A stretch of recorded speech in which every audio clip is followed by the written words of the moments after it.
everyone.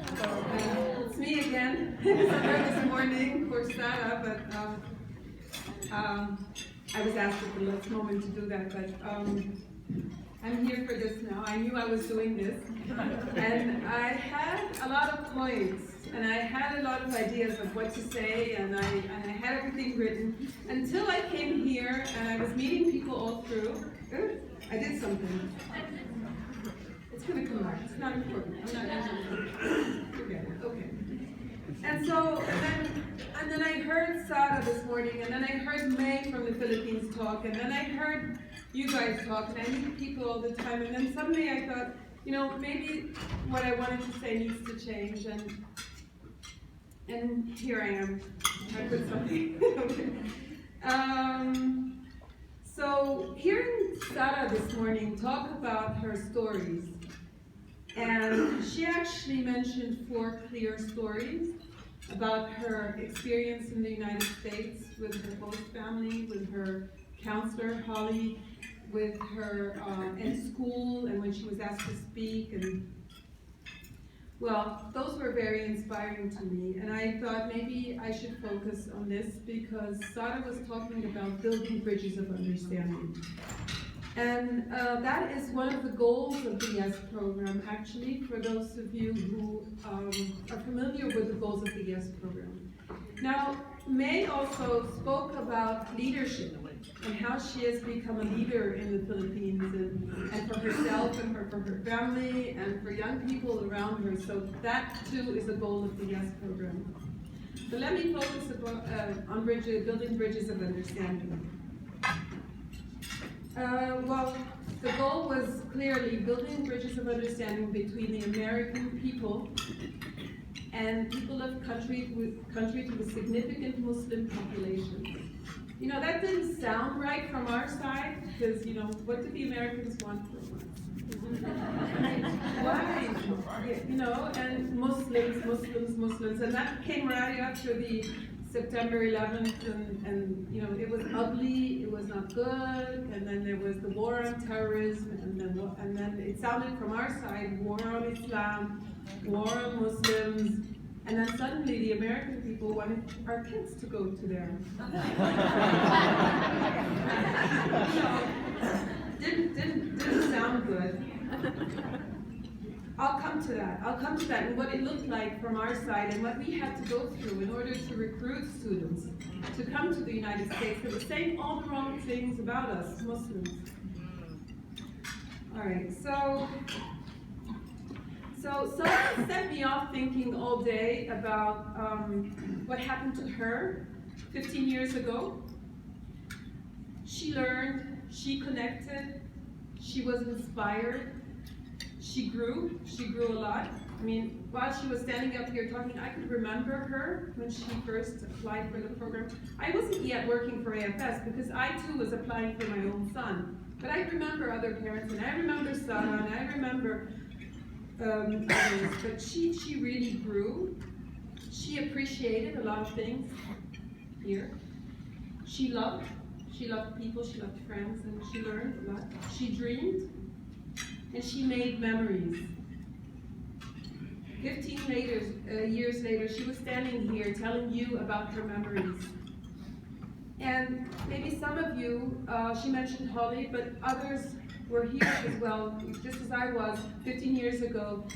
And you were part of Sarah's memories, part of why she was here, and part of why she came to the US.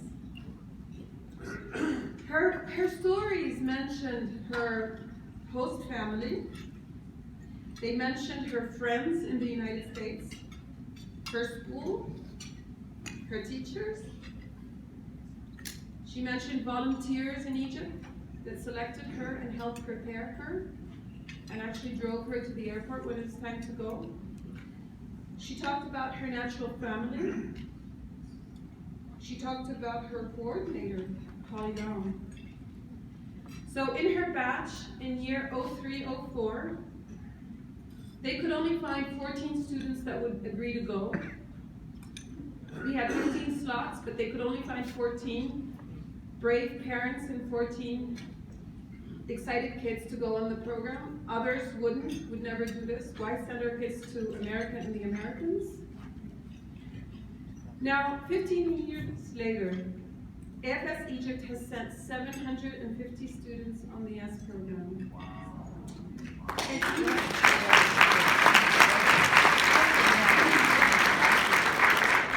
750. But what does that mean? It also means 750 natural Egyptian families, brave and bold and excited and believers in the program, no longer afraid because there are stories to be told.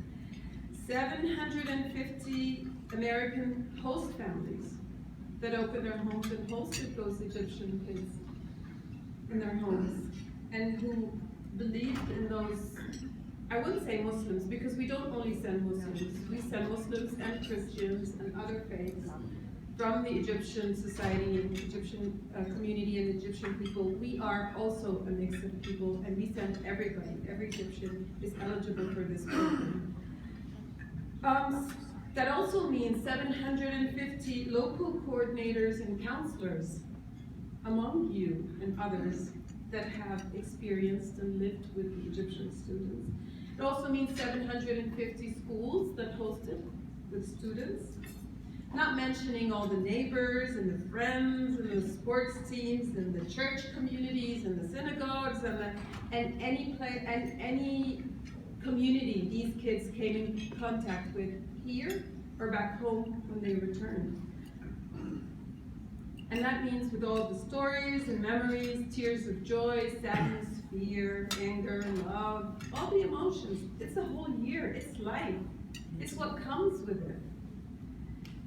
But that's only Egypt. You know, you add to that over 40 yes partners. So multiply that with the number of students in the others, the 750, multiply them over the countries. Add to that the US students that go abroad on YES and other government-sponsored programs. I was just sitting with a mom here at the table who sent her son to Egypt, and he was evacuated in the year 2011 when we had a revolution and evacuated the students.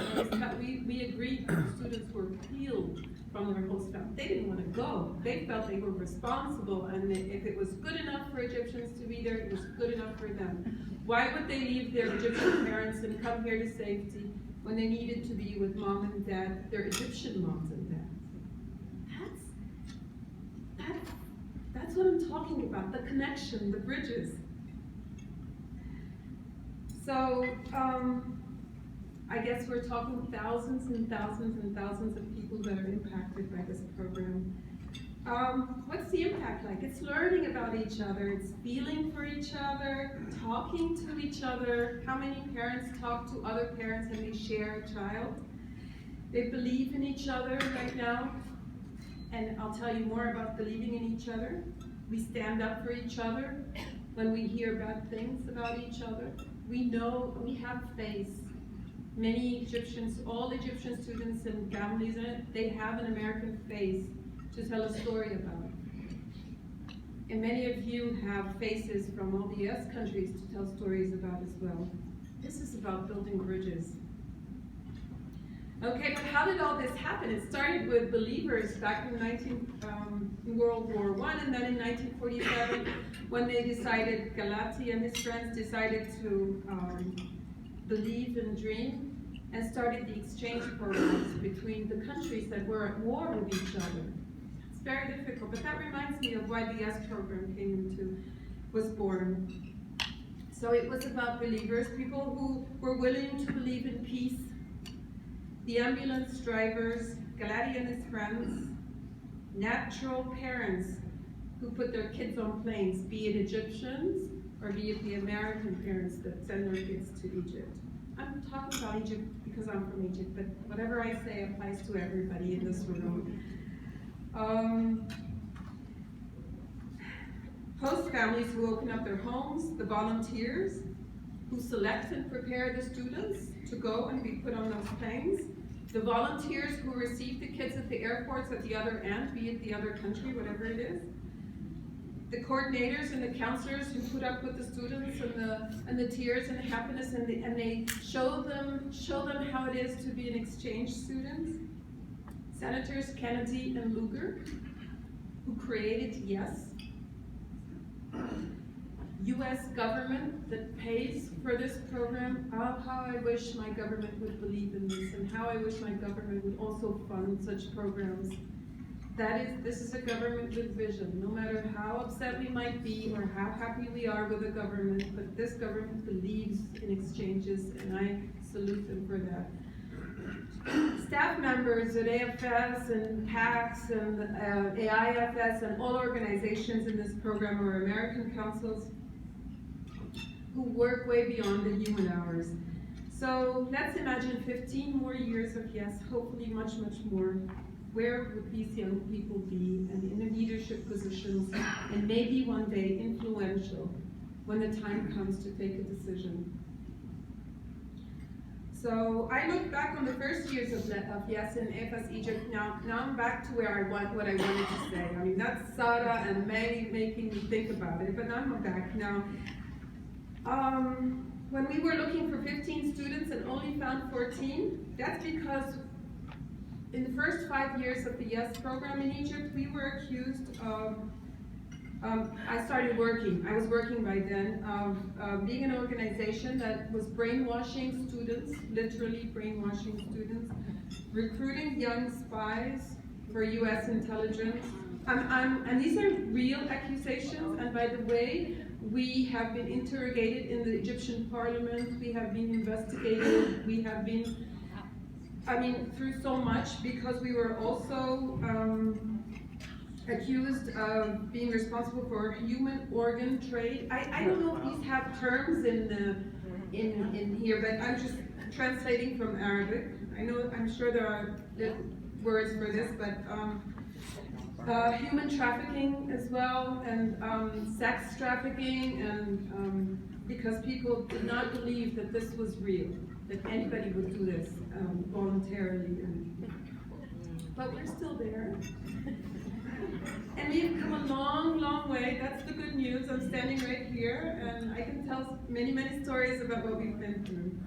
And we have 750 young people plus families, and all of them say so, and who will step up boldly and talk about their experience.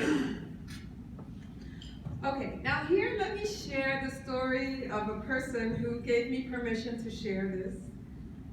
He's a perfect product of the AFS, and particularly the YES program and its values. He is my husband. His name is Magdi, and he sits at this table. He wears a yellow vest.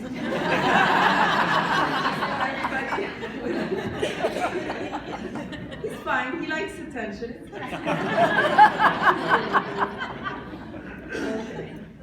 So in 1984, 81? That's why you're here. I hadn't met him then. We didn't know each other. His sister, some of you might know this story, but I've noticed the hands in the beginning where many people are here for the first time, so I tell the story with confidence. His sister came home one day and said, I was at school and I heard about this wonderful program called AFS, and I really, really want to go, and I don't think she was allowed to continue the sentence because her older brother, at the time, you're 8 years older than she is, right? And he just stepped in and said, are you crazy? This can never happen while I'm here. Now, in our families, this is a male-dominated society, and an older brother has a word and he has a say, and even if parents are okay with it, he was not, and his word prevailed, and she couldn't go. She just didn't go. What were his reasons? He says, what host family will you be staying with? Those Americans, they have no values, they have no religion, they don't even believe in religion. They're extremely violent people. I don't think it's a good idea that you may go. And he was serious. He's not joking. And you guys really need to see what you look like from abroad. It's right. Just imagine Sex in the City and Friends and the Terminator and all those cowboy movies and heads flying off and hands flying. if you think if you see Arabs as violent, you should see what you look like in movies. I mean, it really. Okay. So Hollywood movies weren't fair to you, but that's what you look like. And so a lot of stereotypes were out there, and he said no, and she couldn't go. He was a university student at that. He was well-traveled, affluent family, well-off, no problem there. And he was a student of architecture. Okay. So time passes, his sister doesn't go, and then he meets a person, and he marries a believer in AFS and the programs of AFS. I'm brought up in a family where